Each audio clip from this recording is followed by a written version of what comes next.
The marble floors of the Blackwood Estate gleamed under the crystal chandeliers as Margaret O'Sullivan quietly pushed her cleaning cart down the opulent hallway.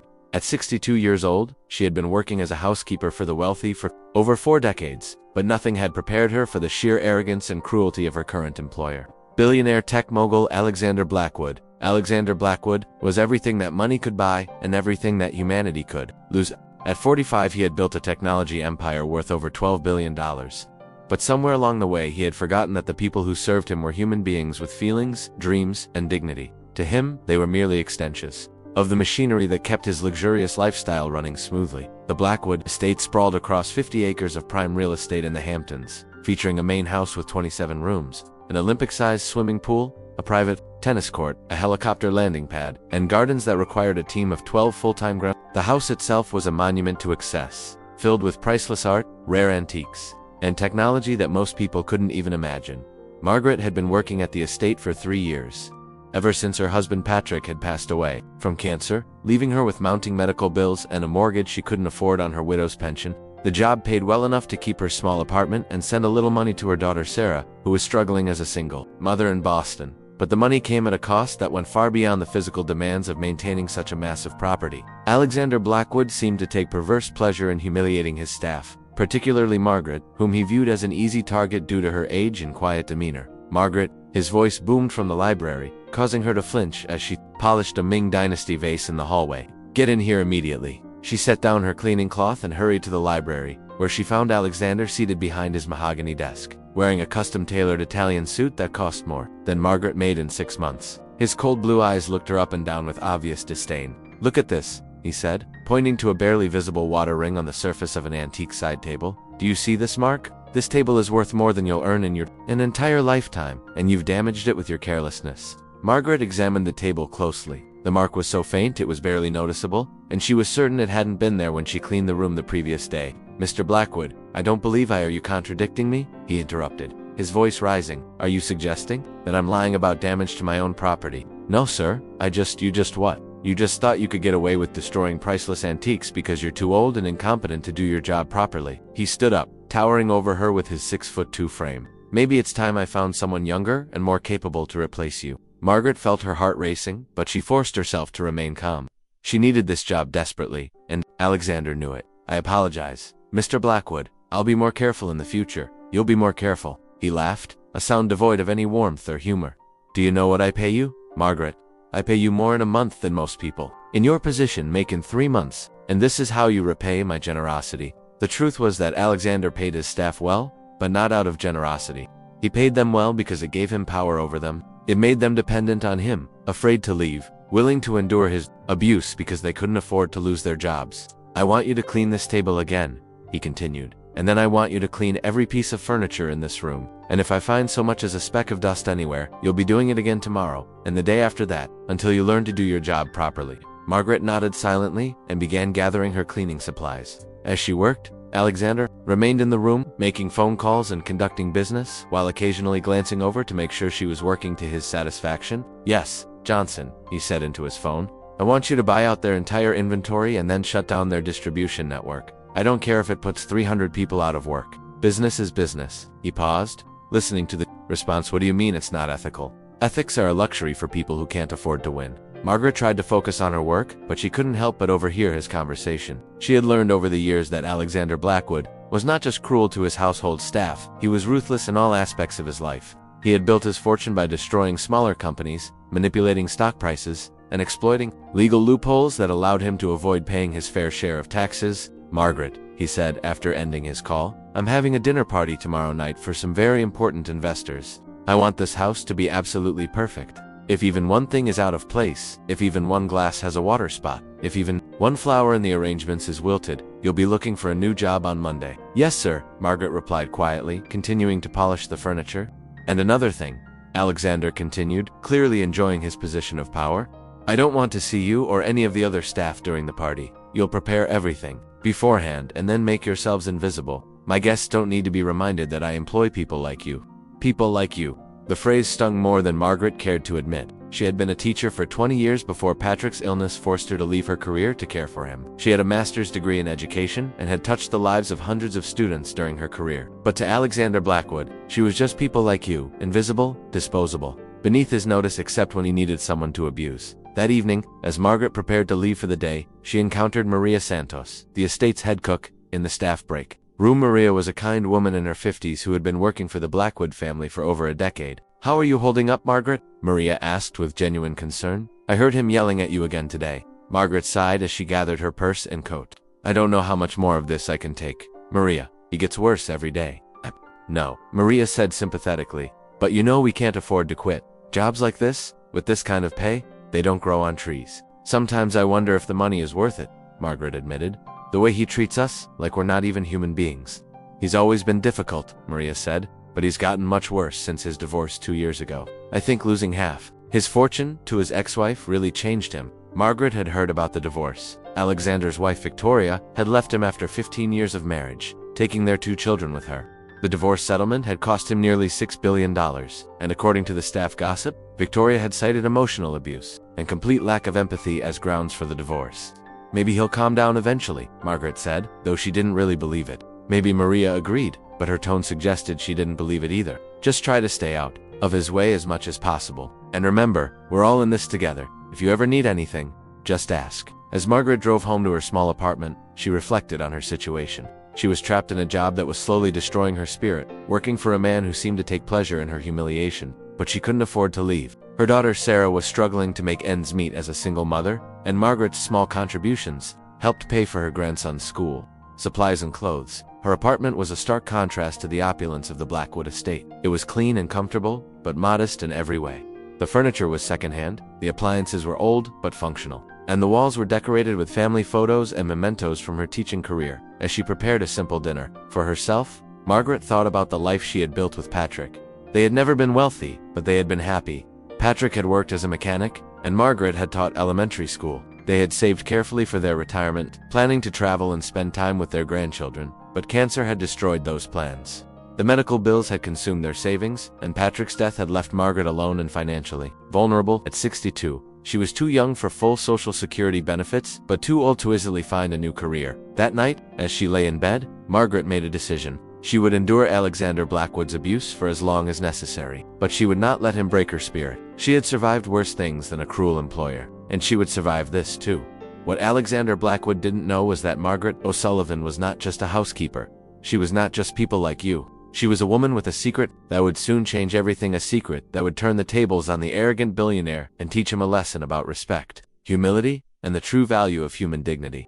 The next morning, Margaret arrived at the estate early to begin preparations for the dinner party. She had no idea that this would be the day everything changed. The day when her carefully guarded secret would finally be revealed, and the day when Alexander Blackwood would learn that sometimes the people you underestimate the most are the ones who hold the power to change your life forever. As she began her work, polishing silver and arranging flowers, Margaret carried herself with a quiet dignity that Alexander had never bothered to notice. But soon, very soon, he would be forced to really see her for who she truly was. The morning of Alexander Blackwood's dinner party dawned crisp and clear, with autumn sunlight streaming through the floor-to-ceiling windows of the estate. Margaret arrived at 6 a.m., 2 hours earlier than usual, to begin the extensive preparations required for entertaining Alexander's high-profile guests. The guest list included senators, tech industry leaders, and international investors, people whose combined wealth could fund small countries. As Margaret worked alongside the expanded staff brought in for the event, she couldn't help but notice the irony of the situation.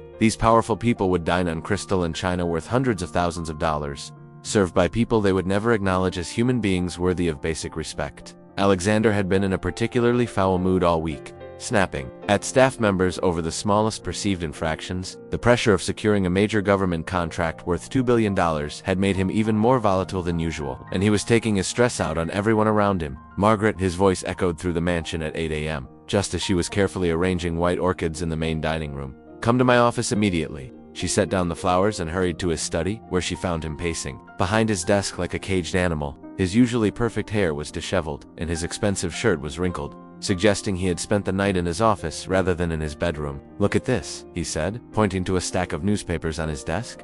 "Look at what those incompetent journalists have written about me." Margaret glanced at the headlines.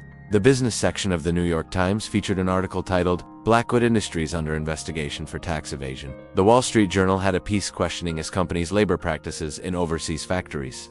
The Washington Post was reporting on allegations that he had bribed foreign officials to secure contracts. "I don't understand why you're showing me this, Mr. Blackwood," Margaret said carefully. "Because this is what happens when you surround yourself with incompetent people," he exploded. "My public relations team is useless, my lawyers are idiots, and my staff can't even keep a house clean without breaking priceless antiques."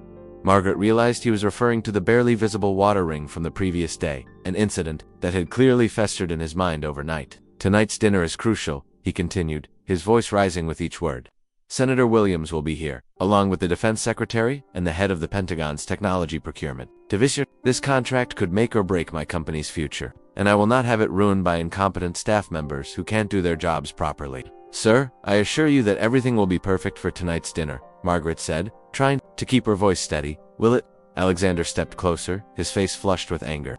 "Because based on your performance lately, I have serious doubts about your ability to handle such an important event. I've been working here for 3 years without any major incidents," Margaret replied, a note of defensiveness creeping into her voice. "3 years of mediocrity," Alexander shot back. "3 years of me paying you far more than you're worth. Out of the goodness of my heart, and this is how you repay me." The phrase "goodness of my heart" was so absurd coming from Alexander Blackwood that Margaret almost laughed. But she maintained her composure, knowing that any sign of disrespect would give him an excuse to fire her on the spot. "I want you to personally oversee every detail of tonight's preparation," Alexander continued. "The table settings, the flower arrangements, the wine selection, the temperature of every room. If anything, and I mean anything, goes wrong tonight, you'll be out on the street before the last guest leaves." "I understand, sir," Margaret said quietly. "Do you?" Alexander's eyes narrowed. "Do you really understand what's at stake here?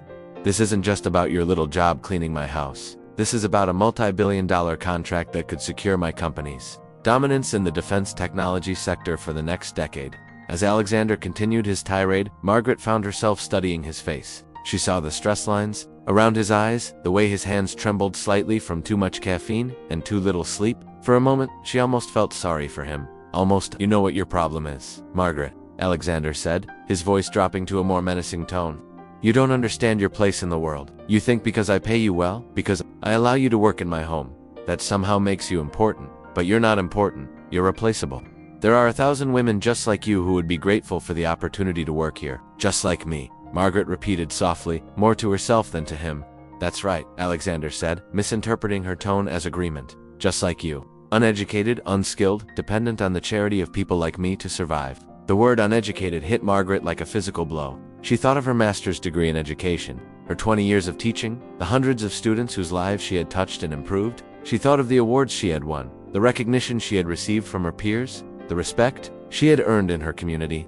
"I want you to remember something, Margaret," Alexander continued, clearly enjoying what he perceived as her submission. "Tonight, when you're serving my guests, when you're cleaning up after them, I want you to remember that this is all you'll ever be. This is the highest you'll ever rise in life. You should be grateful that someone like me is willing to employ someone like you." Something inside Margaret snapped. Not visibly, she was too experienced, too professional to show her emotions. But something fundamental shifted in that moment, like a tectonic plate moving deep beneath the Earth's surface. "I'll make sure everything is perfect for tonight, Mr. Blackwood," she said, her voice steady and calm. "See that you do," Alexander replied, already turning his attention back to his computer. "And Margaret, I don't want to see you or any of the other staff during the dinner. You'll prepare everything beforehand and then disappear until it's time to clean up." Margaret left his office and returned to her preparations, but something had changed. The other staff members noticed it immediately. There was a different energy about her, a quiet confidence that hadn't been there before. "Are you all right?" Maria asked, when she found Margaret in the kitchen, methodically polishing wine glasses with mechanical precision. "I'm fine," Margaret replied, but her tone suggested otherwise. "He was yelling again, wasn't he?" Maria said sympathetically. "I heard him from the kitchen." "He was," Margaret confirmed, setting down a glass and picking up another. "But it doesn't matter anymore." "What do you mean?" Margaret looked up at Maria, and for the first time in 3 years, Maria saw something in her eyes that looked almost like amusement. "Nothing," Margaret said, returning to her work.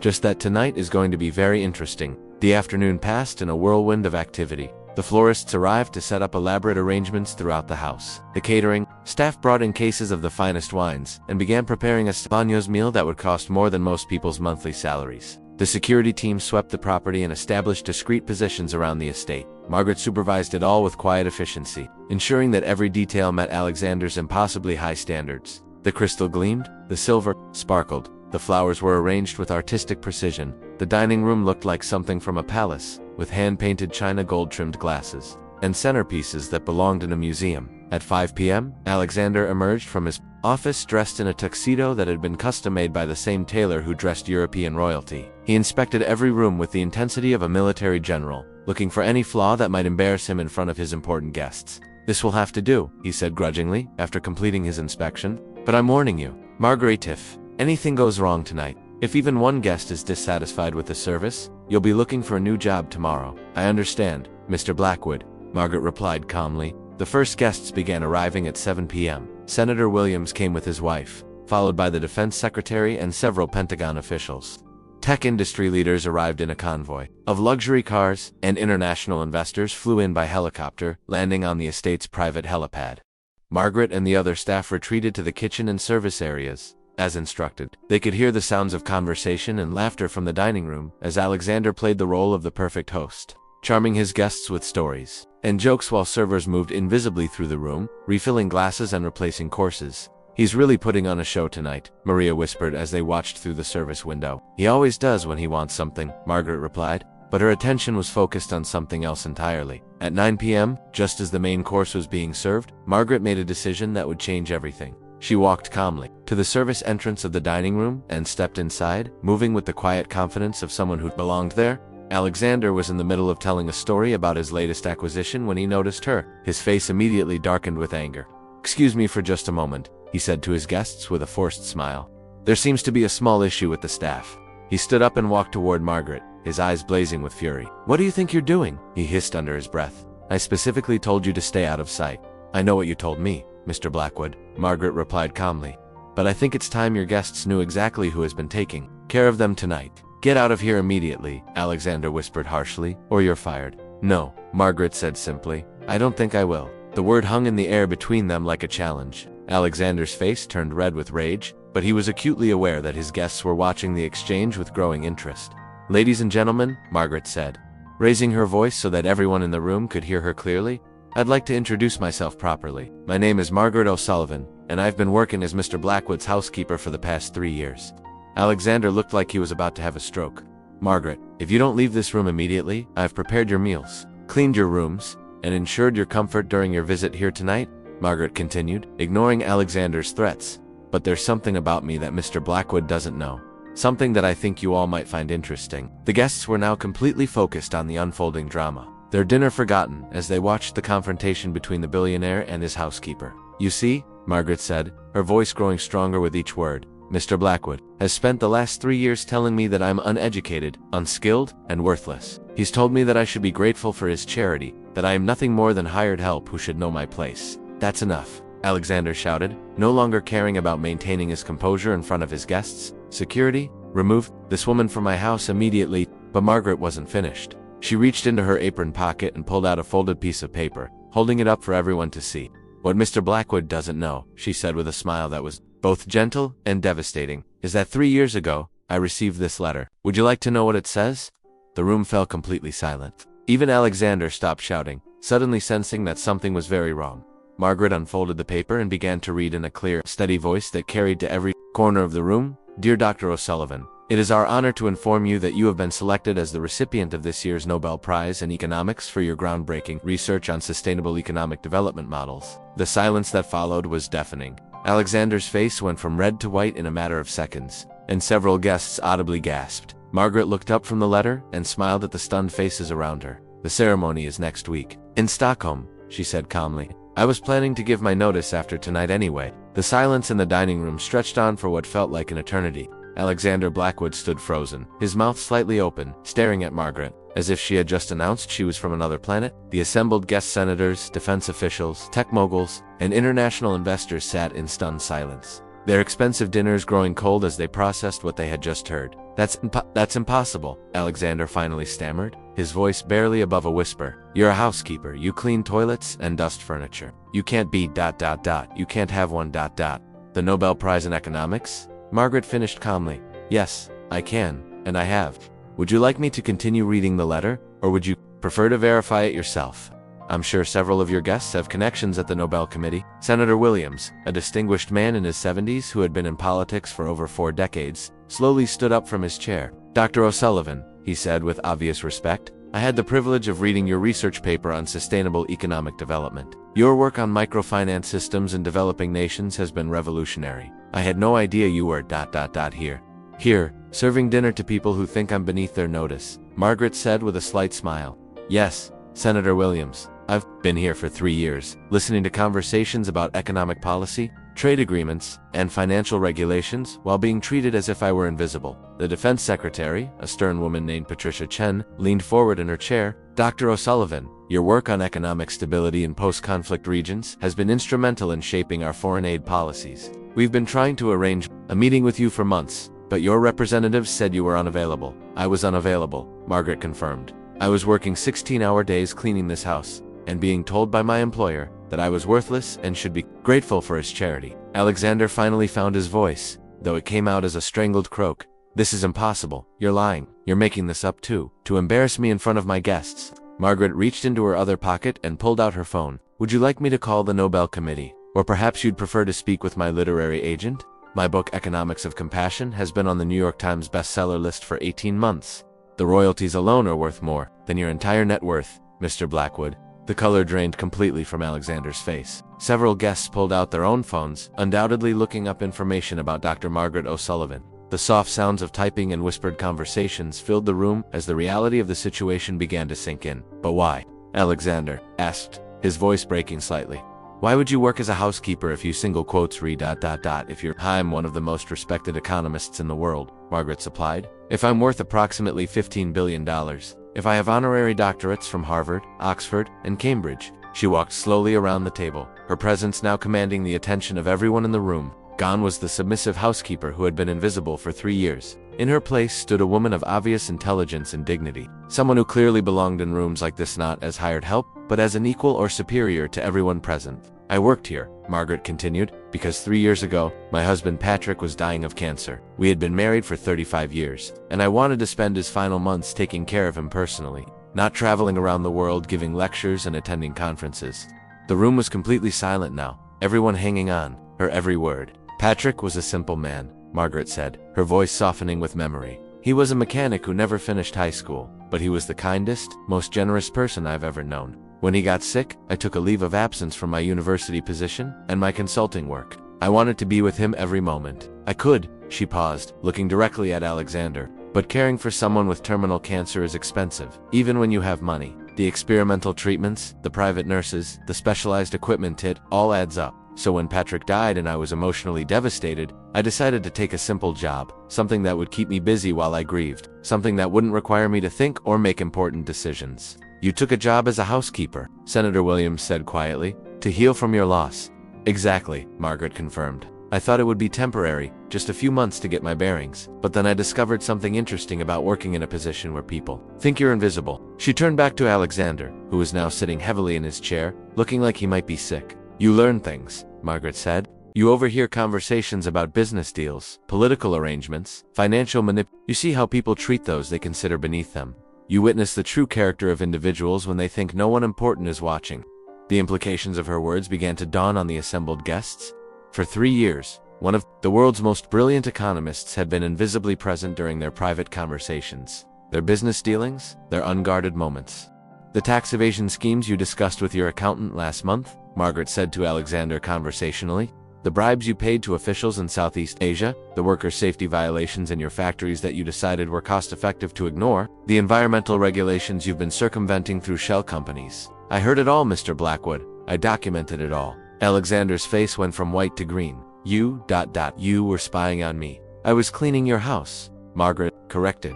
You were conducting illegal business in front of someone you considered too stupid and worthless to matter. That's not spying, Mr. Blackwood.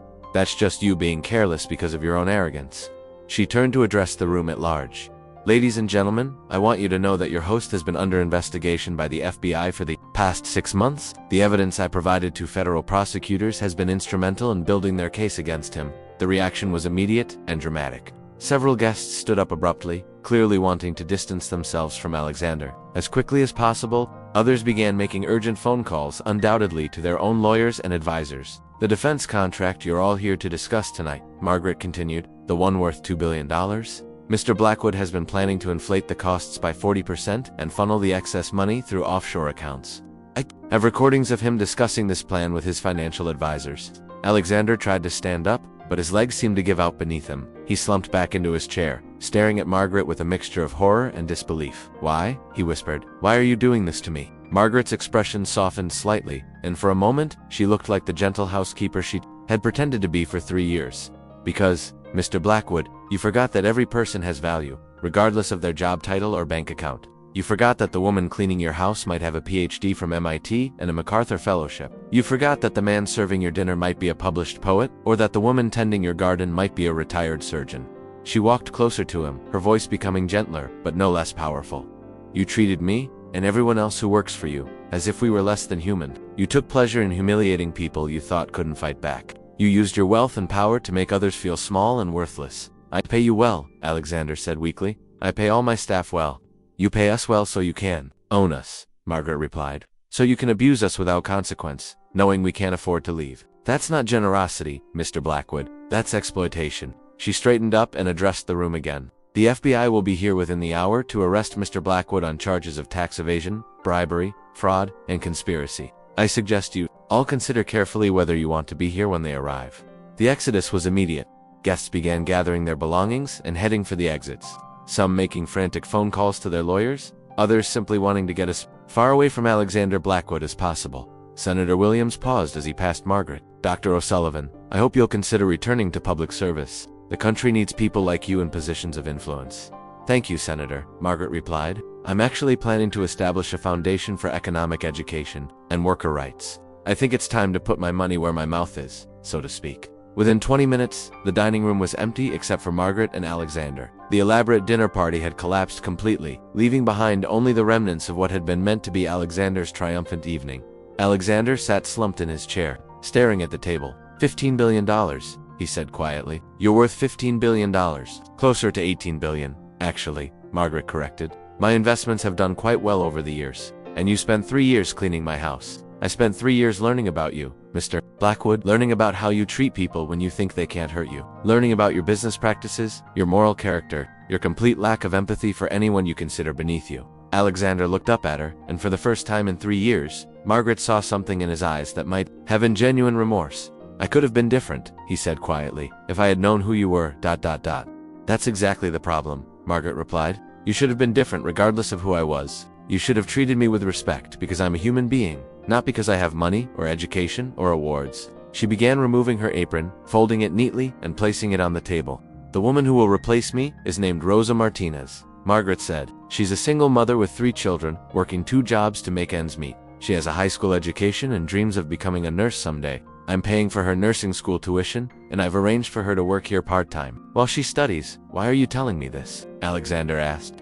Because Rosa is just as valuable as I am, just as deserving of respect and dignity. Her dreams matter just as much as mine do. Her children's futures are just as important as any Nobel Prize. Margaret walked toward the door, then paused and turned back.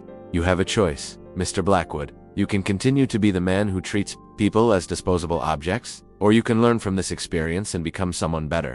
The FBI will probably offer you a plea deal if you cooperate fully and make restitution for your crimes.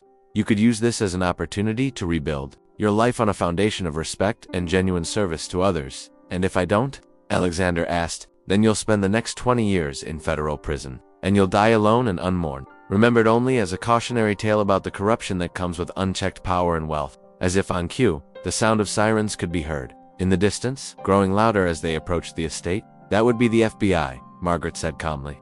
I suggest you call your lawyer. She walked to the door, then turned back one final time. For what it's worth, Mr. Blackwood, I genuinely hope you choose to become a better person. Everyone deserves a chance at redemption, even you. With that, Dr. Margaret O'Sullivan, Nobel Prize winner, best-selling author, and one of the most respected economists in the world, walked out of the Blackwood Estate for the last time, leaving behind a broken man who had finally learned that true power comes not from wealth or position, but from how we treat those who cannot benefit us in return. The last thing Alexander Blackwood heard before the FBI agents entered his dining room was the sound of Margaret's car driving away into the night, carrying with her the dignity and grace that he had spent 3 years trying unsuccessfully to break. The end disclaimer. This story is completely fictional and created for entertainment purposes. Any resemblance to real people or events is purely coincidental.